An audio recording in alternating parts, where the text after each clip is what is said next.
kami siapkan hati kami untuk kami diisi oleh firman Tuhan. Berbicaralah Tuhan bagi kami siap mendengar firman-Mu, kami lakukan kerjakan firman-Mu, kami imani firman-Mu menjadi suatu kenyataan di dalam setiap kehidupan kami, mengerjakan, melakukan, mengadakan yang terbaik. Itu sebabnya Tuhan berikan kemampuan bagi kami untuk kami bisa mendengar firman-Mu, merendahkan hati di bawah kaki Tuhan. Haleluya, amin. Silakan duduk kembali. Shalom. Saya ucapkan selamat bertemu kembali. Senang rasanya kita ada dalam rumah Tuhan. Ya, langsung saja kita akan melihat Alkitab kita, dan kita akan membaca dalam Yohanes pasal yang ke-14 ayat yang kedua sampai dengan ketiga. Ya, ini dalam edisi kenaikan Tuhan Yesus, ya, supaya kita bisa mengetahui apa sebenarnya yang menjadi suatu arti atau definisi atau maksud daripada kenaikan Tuhan Yesus. Ya, sebelum kita akan masuk pada ayat itu, saudara harus tahu dulu. Kita akan membaca dalam Injil Yohanes pasal 14 ayat yang kedua sampai ketiga. Artinya atau definisinya, maksudnya dan tujuan daripada kenaikan Tuhan Yesus. Jadi maksud dari kedatangan Yesus, sebelum kita ke sana, jadi maksud Tuhan Yesus datang dari surga ke dunia, dia lahir di kandang domba. Maksud yang utamanya bukan mengadakan mujizat, bukan membangkitkan orang yang mati jadi hidup, bukan membuat orang yang lumpuh jadi berjalan. Ini harus saudara rekam. Tetapi maksud dan tujuan dia datang dari surga ke dunia untuk mati di kayu salib, itu maksud yang pertama. Itu tujuan yang paling utama. Jadi maksud Tuhan Yesus datang dari surga ke dunia, itu tujuan yang utama untuk dia mati di kayu salib, menebus kita menjadi milik kesayangannya, menyelamatkan kita. Sebab Roma 3:23 berkata, semua manusia telah berbuat dosa dan telah kehilangan kemuliaan Allah. Itu Roma 3:23. Hanya satu korban, yaitu darah Yesus, yang mampu untuk menyelamatkan, menyempurnakan, supaya kehidupan yang berdosa ini bisa masuk dalam kota Yerusalem yang baru. Tetapi banyak tujuan, hanya satu tujuan, tetapi banyak pekerjaan yang Tuhan lakukan. Dia mengadakan mujizat dan sebagainya. Tapi itu bukan tujuan utama kedatangan Tuhan ke dunia. Itu yang saudara ingat. Nah, jadi tujuan Tuhan juga naik ke surga, banyak tujuannya. Tetapi ada satu tujuan atau arti daripada, maksud daripada kenaikan Tuhan ke surga. Yohanes pasal 14 ayat yang kedua sampai 3. Ingat Tuhan datang dari surga ke dunia. Tujuan yang utama untuk mati di kayu salib, menyelamatkan saya dan saudara. Itu tujuan yang utama. Tetapi banyak maksud yang lain, mengadakan mujizat dan sebagainya. Artinya apa? Kalau tujuan utama tidak dikerjakan Tuhan untuk mati di kayu salib, maka mujizat-mujizat yang Tuhan lakukan itu tidak ada artinya. Nggak ada. Walaupun dia membangkitkan orang mati, itu tidak ada artinya. Berkenan dia di hadapan Bapaknya. Makanya tugas yang terakhir, tugas yang utama, yaitu tugas penyelamatan. Nah, sama dengan waktu Tuhan naik ke surga, ada tujuannya. Apa tujuan yang utama, maksud utama kenaikan Tuhan ke surga? Yohanes 14 ayat yang kedua sampai dengan ayat yang ketiga. Mari kita baca. 3, 2,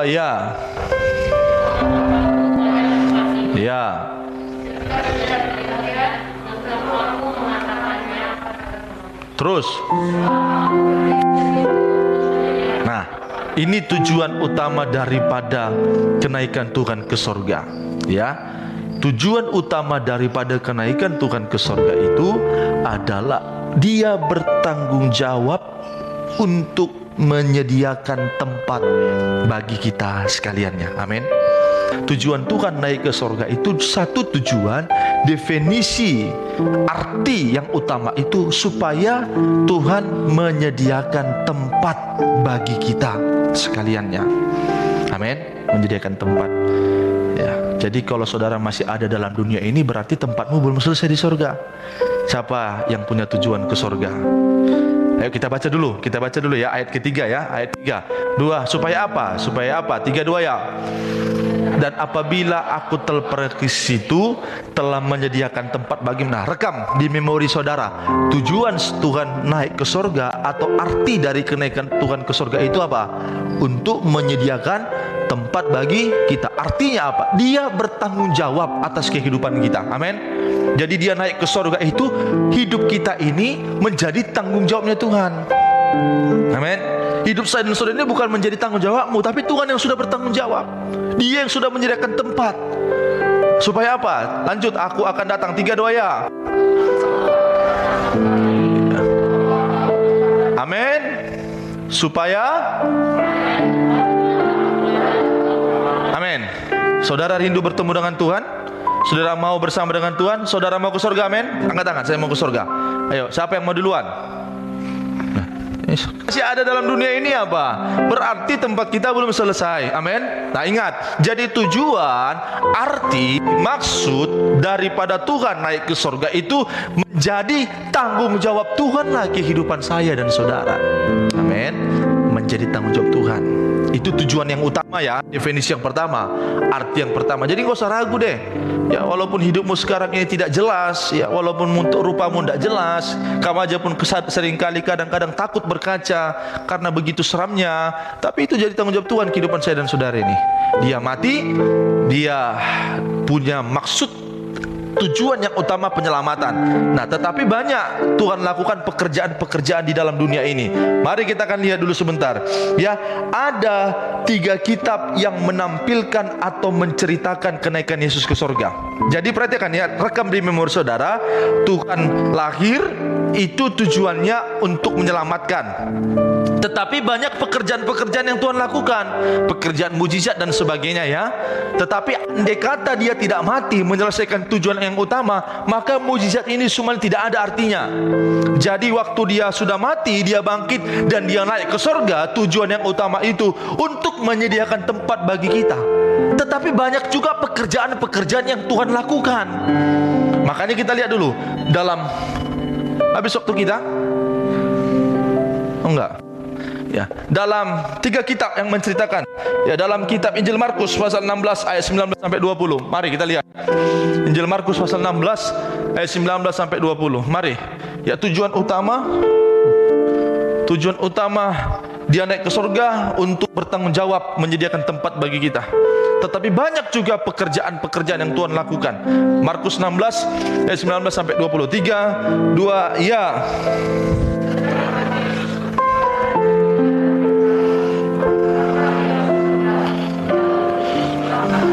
Teruskan.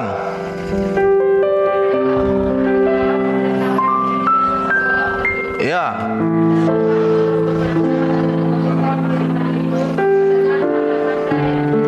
Ya, amin. Jadi tujuan utama dia naik ke surga itu bertanggung jawab atas kehidupan saya dan saudara. Tetapi perhatikan, ya, bukan hanya itu maksud tujuan Yesus naik ke surga. Tapi menurut Injil Markus, tujuan Tuhan Yesus ke surga itu, kenaikan Tuhan Yesus di ke surga itu dikaitkan dengan adanya penyertaan Tuhan. Jadi kalau dia sudah naik ke surga, saudara lihat tadi itu, maka dia juga memberikan penyertaan Tuhan dalam setiap kehidupan saya dan saudara. Makanya saudara perhatikan ayat itu. Sesudah Tuhan Yesus berbicara demikian kepada murid-muridnya, terangkatlah ia ke surga lalu duduk di sebelah kanan Allah. Mereka pun pergi memberitakan Injil ke segala penjuru, dan Tuhan turut bekerja dan meneguhkan firman-Nya itu dengan tanda-tanda yang menyertainya. Jadi perhatikan, dia naik ke surga, tujuan utamanya menyediakan tempat. Tetapi ada tujuan yang lain. Seperti tadi Yesus lahir itu ada tujuan-tujuan yang lain, mengadakan mujizat. Dia naik ke surga itu dia memberikan penyertaan dalam setiap kehidupan saya dan saudara. Itulah tujuan Tuhan naik ke surga. Tujuan yang kecil, poin-poin kecil. Ya, tujuan utamanya menyediakan tempat, tapi tujuan kecilnya itu, tujuan-tujuan yang lain itu dia memberikan penyertaan bagi setiap kehidupan saya dan saudara. Sekarang pertanyaannya, siapa yang berhak mendapatkan penyertaan Tuhan? Tidak semua dong. Ya, tidak semua orang yang mendapat penyertaan Tuhan. Lihat itu, ayat yang ke-20. Mari kita baca sama-sama. 3, 2, ya. Ya.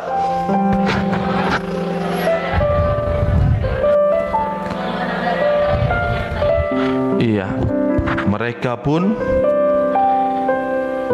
pergilah memberitakan Injil ke segala penjuru, dan Tuhan turut bekerja dan meneguhkan firman itu dengan tanda-tanda yang menyertainya. Jadi siapa orang yang berhak mendapat penyertaan Tuhan?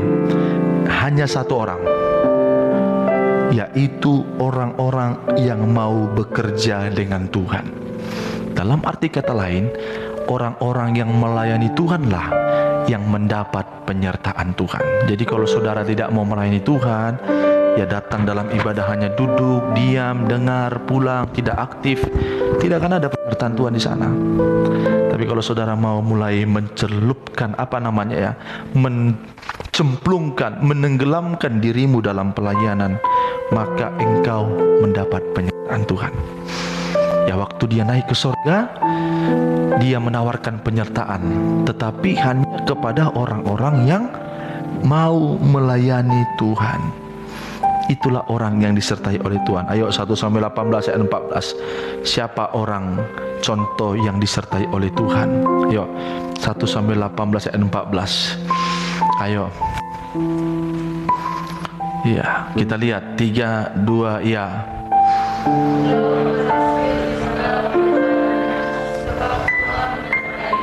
Amin. Jadi orang yang disertai Tuhan contohnya adalah Daud.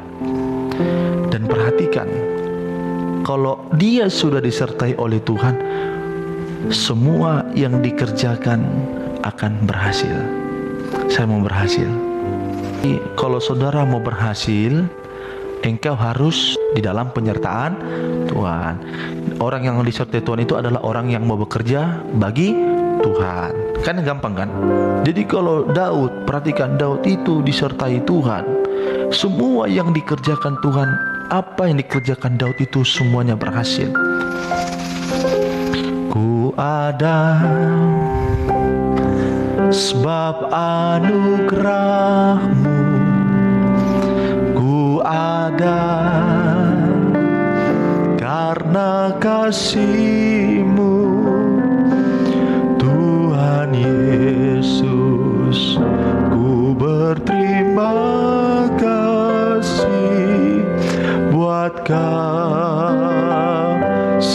rahmat-Mu. Terima kasih Yesus, Yesus. Terima kasih, hanya anugerah-Mu buat hidupku sekarang. Ku mau menyembah-Mu selamanya. Terima kasih Yesus, Yesus. Terima kasih, hanya anugerah-Mu buat hidupku sekarang. Ku mau memuji-Mu selamanya. Amin. Kalau saudara mau berhasil, kalau saudara mau berhasil dalam segala pekerjaanmu, alami dan butuhkan penyertaan Tuhan. Tetapi orang yang mendapat penyertaan Tuhan adalah hanya orang yang melayani Tuhan. Itu menurut kitab Injil Markus. Ya, itu menurut kitab Injil Markus. Itu hasil yang pertama. Kalau kita mau melayani Tuhan, disertai Tuhan, berhasil. Yang kedua, Kisah Rasul 13 ayat 22. Ya, Kisah Rasul 13 ayat yang ke-22. Mari kita lihat ya.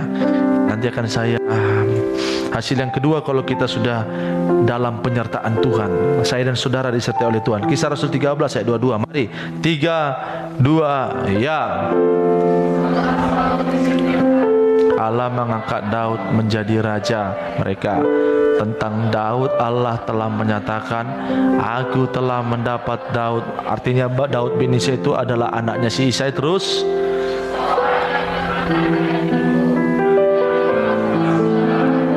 ya, jadi kalau kita sudah disertai oleh Tuhan, perhatikan ayat ini. Kalau kalau saudara sudah disertai oleh Tuhan, maka saudara akan mengalami kuasa pengangkatan dari Tuhan. Daud diangkat. Jadi kalau Tuhan sudah mengangkat, perhatikan seperti Daud, kalau sudah Tuhan mengangkat dari tempat yang terendah. Kenapa saya katakan dari tempat yang terendah? Sebab waktu Nabi Samuel mencari pengganti Saul, dia datang ke rumahnya Isai, ayahnya Daud. Isai katakan kepada Samuel, "Mari Nabi, kita makan." Terus Samuel katakan apa? "Loh, apakah anak-anakmu sudah ada di sini semua, Isai?" Isai katakan apa? "Iya, Nabi, anak-anakku sudah tinggal semua di sini." Baru Samuel katakan, "Loh, bukankah ada yang satu lagi yang wajahnya kemerah-merahan, yang dia menggembalakan kambing dombamu?" Isai katakan apa? "Oh iya, ada satu lagi anakku yang tinggal, yang belum ada di sini. Itulah Daud. Dia menggembalakan hanya 2-3 ekor kambing domba."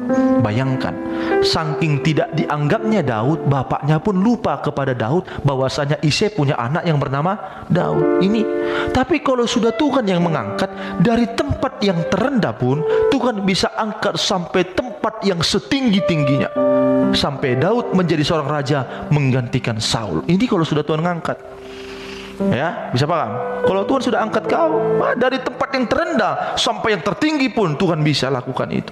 Kalau apa? Ada penyertaan Tuhan. Ini arti kuasa kebangkitan. Jadi gak usah ragu, "Oh Pak, ini aku kecut, tawar hati, putus asa, bagaikan kapal yang keram, bagaikan kapal yang karam di tengah laut, diombang-ombingkan oleh kiat kemari oleh angin, menunggu waktunya saja tenggelam." Tapi kalau sudah ada penyertaan Tuhan di situ, Tuhan bisa lakukan pekerjaan yang ajaib, yang dahsyat, jauh di luar pemikiran kita. Asal ada penyertaan Tuhan. Yang makanya saya katakan, kita membutuhkan penyertaan Tuhan. Amin.